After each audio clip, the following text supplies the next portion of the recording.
Aida was in many ways good and in many ways bad.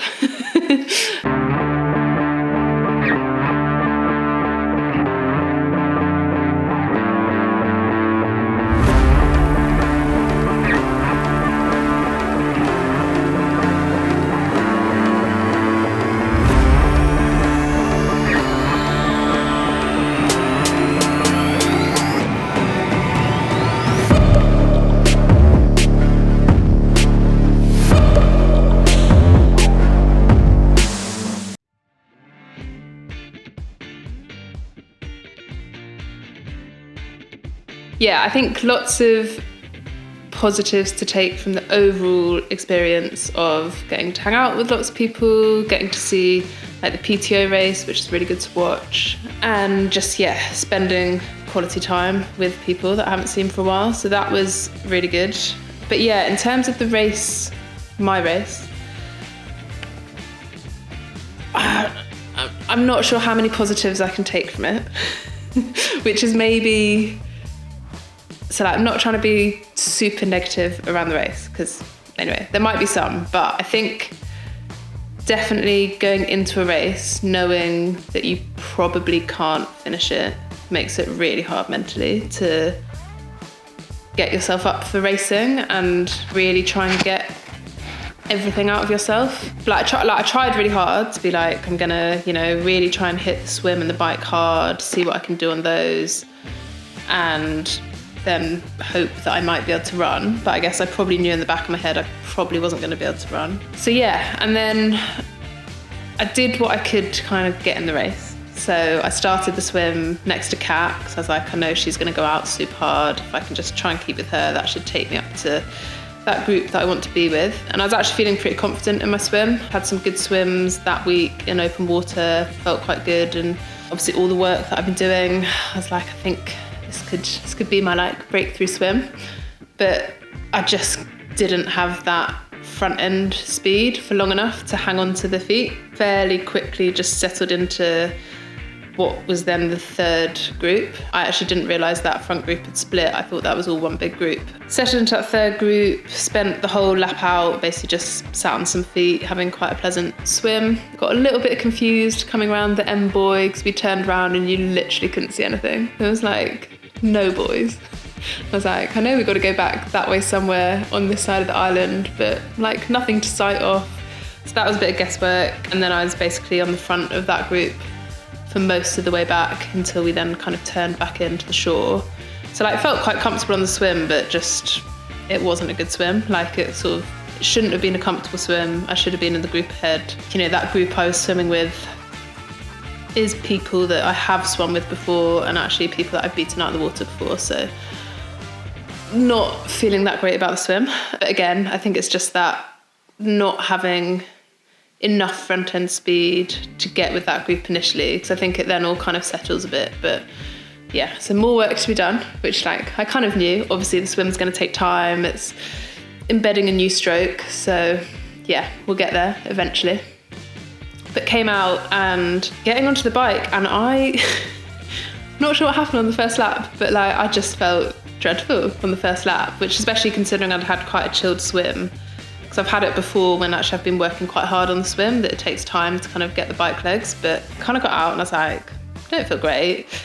Took a little while to get shoes on and sort of fap out. And then basically I was like, well, I know Sarah's a strong biker, I'll just ride with her and hope that I settle in and find some legs. Basically couldn't help Sarah at all on that first lap. Felt a bit bad, because I was like, I can't come past, I've got nothing. And I could see, because there's quite a lot of out and backs on the course, I could see that Marjolaine was putting time into us. Kat at that point was putting a bit of time into us. So that also was slightly demoralising. Yeah, kind of by the end of the first lap, then Sarah had bridged us up to Camilla and one of the other athletes. So again, then I was like, oh, we've got a little group here, this could be better. And coming back out onto that second lap, I was then like, right. I spent most of that first lap feeling a little bit like I did in Gran Canaria of, I'm a terrible athlete, I'm not having a good day, I might as well just pull over and stop. Yeah, like basically really doubting everything. And then I had quite a lot of talking to myself coming back in towards town and was like, either way you're going to finish this bike, and you've got to try and pull something out the bag for the second lap, because at least you can use this as like mental training of getting your head back in the game, a good training day of actually riding hard on the second lap. Coming onto the second lap, I sort of came up and I said to Sarah, I was like, okay, I'll try and help now. I was like, I can't promise anything, but I'll try. And then like actually seemed to find some reasonable legs. So I didn't actually realise for ages, but I actually dropped Sarah and Camilla. And then I was gaining time. Not loads, but like a bit of time. And actually I managed to enjoy that second lap a lot more, other than some of the slightly busy roundabouts that were a bit tricky to navigate around people. But I knew at this point, I was like, okay, I'm gaining a little bit of time on Marge Lane. I hadn't seen Kat, so I was like a little bit worried about her because I hadn't seen her. So I was like, something's happened. But then Al managed to tell me that he found out that I think she'd had a bad stomach at that point. So yes, then I was like, right, push in, get into transition, put the trainers on, and then let's just see. Put the trainers on. And I was like, I'll give myself like 5 minutes. I could already tell in 5 minutes. I was like, it's not terrible, but I can feel it a bit. And given what that run course was like, I was like, there's no point me trying to push it, going up and down the kind of steep climbs, down the cobbles and the gravel.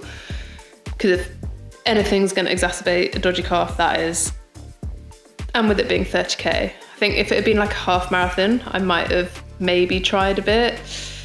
But also I was like, it's a long season, it's still really early, there's no point really doing big damage. And so I made the decision, hopefully the sensible decision, but it's like still a really tough decision to make, to stop, because you're like, especially if it's not something that feels like awful, it's not like I had like shooting pain going down my leg or something that feels really dramatic.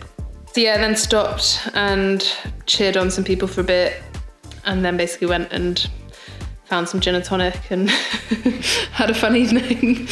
So yeah, I think, like I said, the only positives I can really take from it is I managed to get my head back in the game from like really being on the brink of like, I'm just gonna stop, like I'm done, like I had all this, like what's the point of even finishing the bike when you probably can't run? And so I managed to like talk myself back from being in a very negative mind space, which I think is good.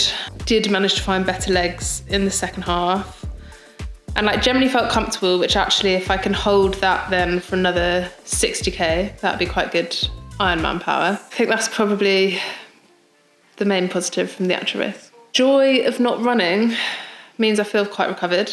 Obviously like a little bit tired from travel, and now we got to back to England, and it's not great weather, so that doesn't help. But yeah, like I went out for a longish ride yesterday, felt fine. That's like the positive, that I don't have a 30k run to recover from.